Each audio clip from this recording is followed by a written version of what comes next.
Oui, la Juventus peut gagner encore cette édition de la Serie A, mais sur les 14 605 futurs alternatifs, il y a une seule façon d'y réussir.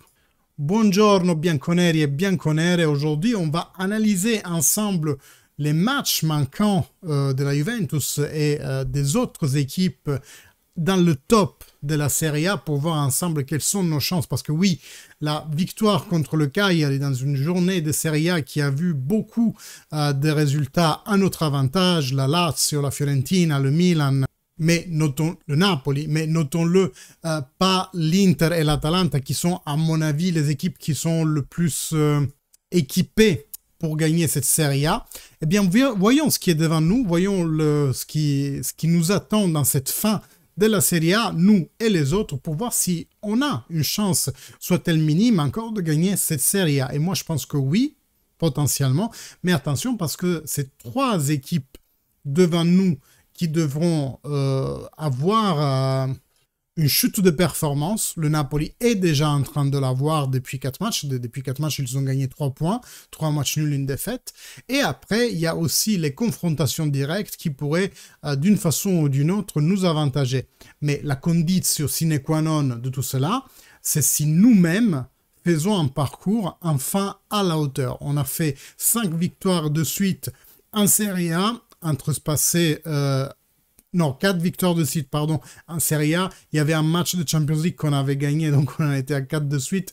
Mais après, on a perdu contre le PSV. Disons 4 de suite en Serie A.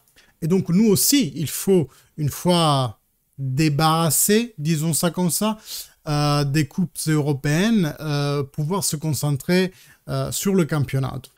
Avant de commencer, je vous invite, comme toujours, à vous abonner à la chaîne si ce n'est toujours pas fait. Vous pouvez aussi activer la cloche pour être mis au courant de toutes les prochaines vidéos et bien entendu des prochains lives. On se verra en live pour le match de Coppa Italia contre l'Empoli et puis bien entendu dimanche prochain pour le match contre le Verona. Et dimanche prochain, il y a bien entendu Inter-Napoli. Et c'est là que les choses commencent à se faire intéressantes. Alors, on oublie la 26e journée. Parce que, comme dit, à part Inter et Atalanta, tout le monde a perdu. Je me rends compte à présent que dans ces graphismes, il manque le Napoli et l'Inter. On va essayer de faire avec Google. Donc, comme dit, oublions la 26e. Le classement, à ce jour, il est affiché en bas. Nous, on est à 8 points de l'Inter qui est capoliste. Tout de suite, là, cette semaine, il va y avoir le rattrapage du match entre Bologna et Milan. Mais ça a une valeur limite pour la 4e place, pour la lutte Scudetto. Je pense que les deux, là, ils sont trop loin, bien entendu.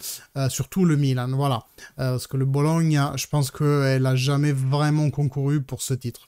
Et les choses vont commencer à être intéressantes à la 27e. Nous, on a un Verona franchement abordable.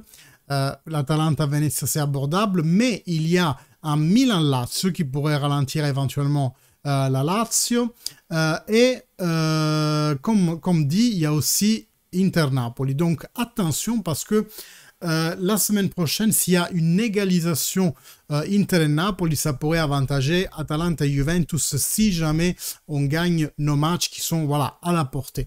Et après, il y aura la confrontation dans l'autre sens, parce qu'à la 28e, c'est Juventus et Atalanta qui vont se confronter entre eux. Nous, on le sait, c'est toujours une équipe qui est compliquée pour tout le monde, mais ils ont démontré, même contre nous, de nous donner du fil à retordre régulièrement dans les dernières années. Je crois que ça sera chez nous cette fois parce qu'à l'aller on était à Bergamo. Et en même temps, il y aura le Napoli contre la Fiorentina. Donc attention parce que là aussi la Fiorentina pourrait éventuellement faire redescendre encore plus le Napoli qui est déjà dans une crise noire à mon sens. Hein. Et après, il y aura donc l'Inter contre le Monza. Et là, je pense que c'est 3 points faciles pour l'Inter parce que le Monza, il est claqué cette année. 39e journée, l'Atalanta contre l'Inter. Donc là, attention, c'est aussi une confrontation directe pour vraiment le titre, hein, je pense.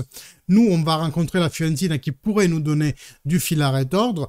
Bologna-Lazio, Fiorentina-Juve, déjà dit. Et Lazio-Bologna. Là aussi, la Lazio pourrait éventuellement encore perdre quelque chose. La 30e journée, Fiorentina-Atalanta. Là, je pense que l'Atalanta va passer, mais quand même, donnons-nous le doute.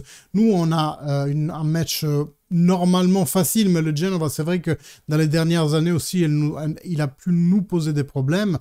Lazio-Torino, je pense que le Torino va pas nous faire plaisir. Atalanta-Fiorentina, Milan-Napoli, Bologna-Venezia. Et l'Inter ira rencontrer donc un match facile l'Udinese. Et cette journée, attention, parce que là, vous voyez, hein, jusqu'à maintenant, 28e, 29e, 30e, l'Atalanta, il a que des matchs compliqués dans pas les 6 prochains matchs, mais après le Venezia. Donc attention, l'Atalanta pourrait perdre beaucoup de points et peut-être qu'on pourrait même la rattraper. 31e journée, Lazio-Atalanta. Donc là, attention encore au point que l'un des deux pourrait perdre ou les deux. Roma-Juventus, nous je pense que la Roma de ce moment, on peut vraiment la gérer. Atalanta-Lazio, encore une fois, attention. Milan-Fiorentina et Bologna-Napoli. Je me suis un peu perdu dans le... Donc vous voyez, la 31e, franchement, il n'y a que des big matchs hein, pratiquement. Alors que l'Inter, il ira rencontrer le Parma, donc c'est assez safe pour eux. 32e, Atalanta-Bologna, Juventus-Lecce, Lazio-Roma, le derby di Roma, attention, ça ne dit jamais la vérité ce match. Fiorentina-Parma, Milan-Udinese, Bologna-Atalanta et Inter-Cagliari. Là, je vais skipper un peu, je vais aller un peu plus rapidement parce que le gros des big matchs, en gros, il est fini. On aura l'Inter qui va rencontrer jusqu'à la fin de vraiment important, la Roma, entre guillemets, et la Lazio. Et le Napoli ira rencontrer, attention, pour eux, ça semble fini là. Il n'y a plus rien après. Non, pour eux, c'est fini les big matchs, en fait. Donc, attention au Napoli, qui même s'il est en train de perdre beaucoup de points, maintenant, à partir de la 33e environ, et il a que des matchs assez simples. Nous, on aura le Bologna et la Lazio. Surtout avec la Lazio, ça pourra être en 36e journée un vrai point de bascule, une décision finale si on obtient la qualification ou pas à la Champions League. Ensuite, il y aura un Fiorentina-Bologna dont on se fiche un peu, et un Milan-Bologna, le retour. Mais ils n'ont pas déjà joué le retour, je ne sais plus. Bon, si la graphique de Gazette, ils savent plus que moi, a priori. Et Bologna-Fiorentina aussi, on s'en fout. Tout ça pour vous dire quoi? Encore une fois que oui, bien sûr, on a une chance. Et vous étiez beaucoup en live à dire on a des chances. Oui, bien sûr. Mais si on estime, et là, je vous fais un calcul qui ne sort de nulle part parce que, les gars, je ne suis pas mathématicien. C'est pas mon métier de faire des stats. Et j'ai fait un calcul qui sûrement est faux. Jonathan pourra me corriger. Mais disons que, allez, évaluons la probabilité que l'Inter lâche à 33%. Évaluons que la probabilité que le Napoli lâche à 33%, que l'Atalanta lâche à 33%. Il reste 1%. Je sais, le calcul, il est nul, hein. Le calcul, il est hyper nul. Je vous avoue, parce qu'il faudrait considérer aussi notre propre probabilité de, limite, enchaîner que des victoires dans cette série finale. Donc, je le sais très bien que le calcul est nul, mais regardez un peu ce qui se cache derrière les nombres, en vérité. Il faudrait que 3 grosses équipes, dont une est déjà en phase de shutdown, le Napoli, mais que les autres 2 suivent. L'Inter pourrait, parce que avec encore la Champions League à jouer, attention, parce que ça pompe des énergies, etc., etc. Puis eux, ils gagnent jamais cette saison les big matchs. Je crois que sur 12 big matchs jusqu'à maintenant, ils ont gagné que 3 points, 6 points, quelque chose du genre. Hein. La stat elle est de cet ordre-là. donc ils ont un vrai problème dans les confrontations directes. Il reste l'Atalanta. On pourrait se dire que l'acidité avec laquelle ils sont sortis de Champions League pourrait les faire freiner. On s'y disait ça samedi encore, et regardez, ils ont mis un 5-0 à l'Empoli. Oui, l'Empoli les réduit à l'os, et il leur manque, je crois, 14 joueurs. Le match contre nous, vraiment, il les a fauchés d'un point de vue des blessés, et ils vont mettre du temps à se reprendre. Mais quand même, mettre 5 buts, ça te rebooste ta confiance si jamais tu l'avais perdu, étant sorti de la Champions League avec la polémique entre Lookman et Gasperini. Voilà.